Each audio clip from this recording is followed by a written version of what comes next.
Depo Pertamina Pelumpang tidak akan ditinggali penduduk. Depo atau tempat penyimpangan bahan bakar yang berdiri pada 1974 ini awalnya berjarak 1,5 meter dari pemukiman.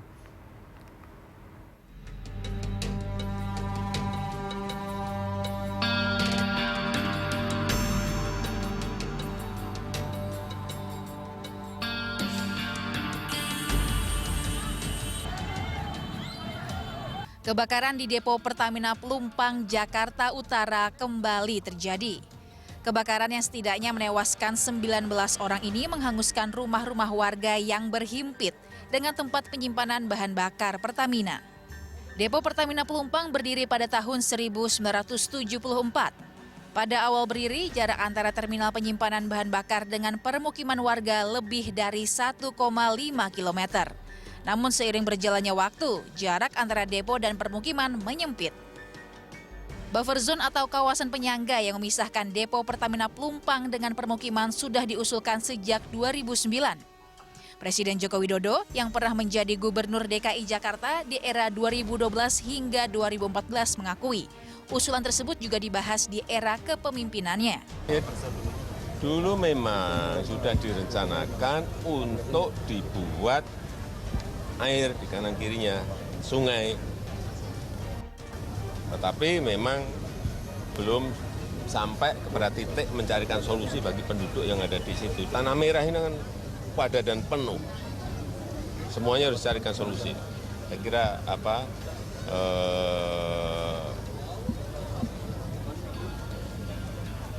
keamanan masyarakat, keselamatan masyarakat harus menjadi titik yang utama. Sebelum terbakar lagi pada Jumat 3 Maret malam, jarak antara fasilitas depo Pertamina Pelumpang dan permukiman hanya dipisah tembok tinggi dan satu ruas jalan dengan lebar 2 meter. Terminal bahan bakar minyak di Jakarta Utara ini disebut sebagai terminal paling penting karena bertugas memasok sekitar 20% kebutuhan harian BBM di Indonesia atau sekitar 25% dari total kebutuhan SPBU Pertamina. Rata-rata per hari depo Pertamina Pelumpang mendistribusikan BBM dengan varian premium, biosolar, Dex, Dexlite, Pertamax, Pertalite, dan Pertamax Turbo dengan tujuan utama meliputi kawasan Jabodetabek. Tim Liputan BUniverse.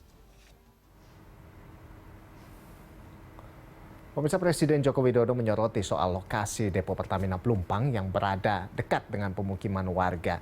Jokowi meminta agar ada penyelesaian usai kasus kebakaran depo Pertamina ini. Pasalnya lokasi ini bukan baru kali ini saja terbakar. Lalu pasca kebakaran, apa yang bisa dilakukan oleh pemerintah? Ya, untuk membahasnya kita sudah bergabung dengan pengamat kebijakan publik Yayat Supriyatna. Selamat sore Pak Yayat, apa kabar Pak? Selamat sore, baik, alhamdulillah. Ya. Luar biasa. Pak Yayat, Jokowi ini memberikan dua opsi pasca kebakaran depo Pertamina Pelumpang ya. Ini bisa depo Pertaminanya dipindah ke pulau reklamasi atau relokasi warga dari sekitar depo. Nah, menurut Anda ini mana yang lebih memungkinkan gitu untuk dilakukan, Pak? Ya, pertama pasti urgensinya pada pertimbangan ekonomi terlebih dahulu. Kalau misalnya melihat posisi depo BBM Pelumpang ini ya sangat strategis sekali. Investasinya sudah sangat besar. Bahkan sudah tertanam pipa yang menghubungkan antara pelabuhan sebagai pensuplai bahan bakar ke depo.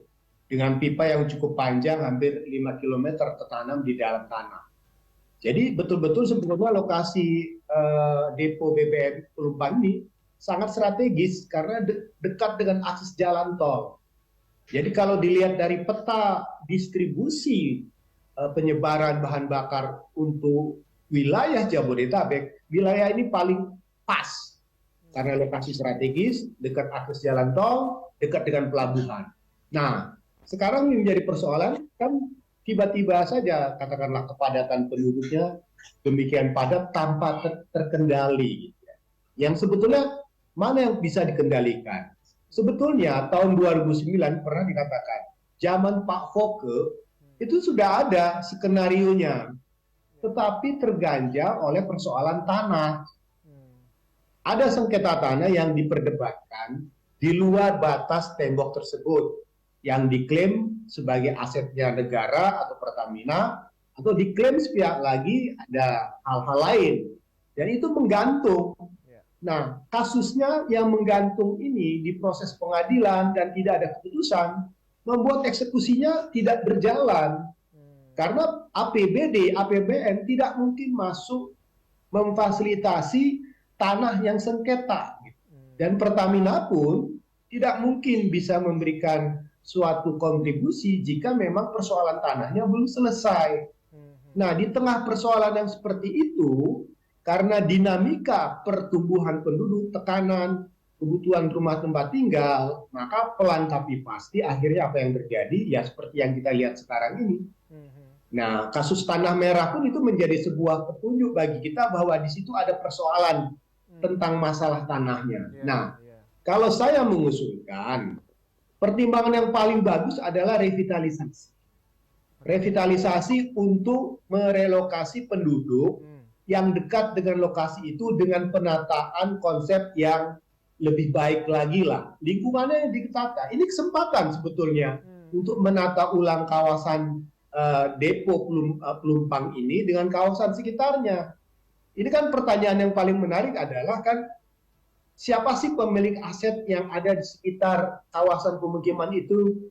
Apakah di situ ada aset negara, aset masyarakat, atau memang ada izin dan tidak sebagainya? Itu kan menjadi persoalan perdebatan. Kalau misalnya ini dibiarkan, jelas ini pelanggaran tata ruang. Kunci utamanya itu terletak pada Pemprov DKI. Sekarang tinggal Pemprov DKI saja mengambil inisiatif mencari lokasi yang secara peruntukannya aman, kemudian menetapkan master plan baru dan di backup oleh Pertamina, oleh Kementerian BUMN, oleh Kementerian PUPR, dan sebagainya untuk dikolaborasikan, menata ulang. Dan memang buffer zone itu kan dulu pernah saya sampaikan, harus bebas dari pemukiman. Pak Jokowi bilang memang itu ada wilayah kantong-kantong air sebetulnya dulu. Tapi kan pertanyaannya, siapa yang mengeksekusi kalau itu bukan ranahnya APBD? DKI tidak bisa masuk kalau status tanahnya belum jelas. Itu tidak dibenarkan secara undang-undang kalau menggunakan anggaran APBD untuk membangun, memfasilitasi sesuatu yang tidak ada kepentingan di dalamnya. Nah, sekarang kan urgensinya sudah jelas. Demi kepentingan masyarakat dan demi kepentingan BUMN Pelumpang itu harus dieksekusi. Jadi memang sebetulnya sudah clear ya, sudah jelas bahwa kalau dari Pak Yayat sendiri ini melihat bahwa ya paling penting relokasi warganya seperti itu ya, karena memang di sana ini lokasi sudah sangat strategis seperti itu ya, dekat dengan tol dan lain sebagainya. Itu menjawab juga tadi terkait dengan buffer zone tadi ya Pak ya. Nah berikutnya ini lokasi kebakaran ini merupakan objek vital yang beresiko tinggi ya, tetapi menurut Anda kenapa seiring dengan berjalannya waktu lokasi di sekitar depo ini dipenuhi pemukiman warga? Ada kebijakan yang salah atau seperti apa sebetulnya, Pak? Inilah ciri khas Jakarta. Jakarta itu urbanisasinya tinggi, orang butuh tanah. Sekarang ini banyak tanah-tanah sengketa, aset-aset negara yang mungkin dalam tanda kutip tidak dijaga, tidak dirawat, atau tanah sengketa, itu mudah diduduki. Kita tidak tahu sebetulnya siapa yang memfasilitasi, yang mengizinkan. Pelan tapi pasti perambahan itu terjadi. Tapi pertanyaannya, sejauh mana kekuatan dari aparat di tingkat RT, RW, lurah, camat, kemudian di tingkat wali kota sampai ini, untuk membebaskan tanah tersebut.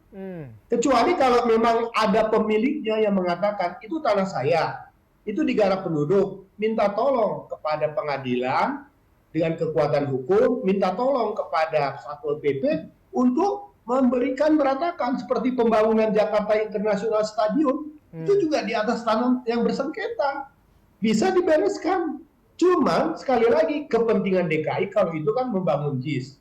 Tapi kepentingan di sini adalah kepentingan untuk kepentingan badan usaha milik negara. Nah, badan usaha milik negara, misalnya Pertamina yang punya urgensi kepentingan di dalamnya dan mengatakan ini buffer zone di luar kewenangan mereka karena itu ranah Pemprov DKI, Harusnya Pertamina bisa berkonsultasi sejak awal. Makanya saya mengatakan, mengapa dari 2009 eksekusi itu tidak bisa berjalan? Karena pertanyaannya, siapa yang mengambil keputusan untuk menjalankan keputusan tersebut? Siapa yang harus mengambil anggarannya? Anggaran dari siapa? Kemudian bagaimana menempatkan penduduk yang akan dipindahkan? Itu kan waktu itu karena dianggap tidak ada bahaya kemungkinan ledakan dan menganggap ini persoalan yang semacam common sense. Orang tidak terjadi apa-apa. Itu anggapan tidak terjadi apa-apa dan menganggap objek vital itu tidak berbahaya. Akhirnya ancaman bahaya itu dianggap tidak ada. Dan muncullah satu persatu. Dan akhirnya apa yang terjadi? Apa yang terjadi yang kita lihat sekarang ini? Yang kita lihat sekarang ini, tembok pembatas itu ada jalan inspeksi yang di dalam. Artinya pihak Pertamina sudah membuat zona pengawasan di dalam internalnya. Tapi di luar itu, tembok pembatas itu sudah menjadi bagian penghuni rumah penduduk. Coba lihat. Kan menempel dia kan. Nah, orang tidak tahu berapa sebetulnya bahayanya ledakan dari tangki. Nah, jarak yang paling aman itu kan tergantung dari besarnya volume tangki. Sebelumnya 1,5 Jadi kalau kilometer begitu ya Pak ya? Ya, itu memang jarak waktu itu tanahnya masih kosong. Karena tahun 74, siapa sih penduduk yang ada tinggal di Pelumpang tersebut? Orang masih sawah, belum begitu padat. Nah, tangki-tangki itu punya ukuran. Setiap ukuran punya potensi ledakan kalau terjadi apa-apa. Jadi kalau tangkinya cukup besar, maka jarak amannya pun juga harus lebih besar. Nah, ini kan tidak dipahami oleh kita karena kita menganggap ya tangkinya aman, prosesnya aman. Jadi tidak ada persoalan di dalamnya. Padahal bahayanya terus mengancam. Berarti artinya benar bahwa ada kebijakan yang salah begitu ya Pak ya, kalau menurut Anda tadi yang dijelaskan? Nah, sebetulnya begini, bukan kebijakan yang salah. Ada keraguan-raguan untuk mengeksekusi. Tahun 2009, menurut Bapak Wakil Gubernur Pak Priyanto yang bicara langsung dengan saya, semua sudah dirapatkan sampai kepada tingkat kementerian. Untuk apa? Menyelesaikan kasus masalah tersebut. Bahkan ketika masalahnya tidak selesai, muncullah kasus Tanah Merah yang juga menjadi sengketa pada waktu itu. Semua orang tahu lah, saya tidak usah ungkapkan di sini. Baik. Artinya ada sesuatu kelemahan dari instrumen perencanaan yang tidak bisa dieksekusi karena kendala tadi. Kendala siapa yang mengambil inisiatif pertama, siapa yang membiayai, dan bagaimana konsep master plan-nya untuk merelokasi penduduk yang ada di sana. Baik. Nah, sekarang saatnya 2 hari ini diminta oleh Presiden itu harus keluar. Nah, itu dia. Pasca kebakaran ini, menurut Anda Pak Yayat, ini Pertamina harus mulai perbaikan dari mana? Start dari mana ini sebetulnya baiknya Pak Yayat? Pertama, saya menyarankan audit dulu internal sistem manajemen tata kelola keamanan di dalam konteks di dalam internal depo BBM tersebut. Karena kejadian ini kan bukan kejadian pertama. Nanti kita lihat hasil investigasi dari pihak kepolisian. Di mana sebetulnya akar persoalannya. Nah, begitu ada laporan dari audit internal Pertamina yang bisa memberikan satu garansi bahwa mudah-mudahan kejadian ini tidak terulang lagi untuk kesekian kalinya. Karena sistemnya sudah kami perbaiki, KPI-nya sudah ada, Key Performance Indicator-nya. Nah, harus juga diingat kan, tangki ini udah berapa tahun, dari tahun 74 sampai dengan sekarang. Lebih dari 40 tahun, ya kan? Kalau lebih dari 40 tahun, bagaimana kondisi sistemnya itu? Apakah ada yang rusak, maintenance-nya bagaimana, gitu kan? Jadi kalau audit internal mengatakan sistem penyelamatan keamanan di dalamnya itu masih berfungsi optimal, walaupun usianya sudah cukup lama, berarti ada garansi penumpang itu aman. Nah, sekarang kan pertanyaannya, pilih merelokasi BBM-nya, BBM-nya atau penduduknya. Kalau menurut saya, untuk pilihan strategis utamanya, penumpangnya harus dipertahankan terlebih dahulu dengan mengaudit sistem yang ada, diperbaiki.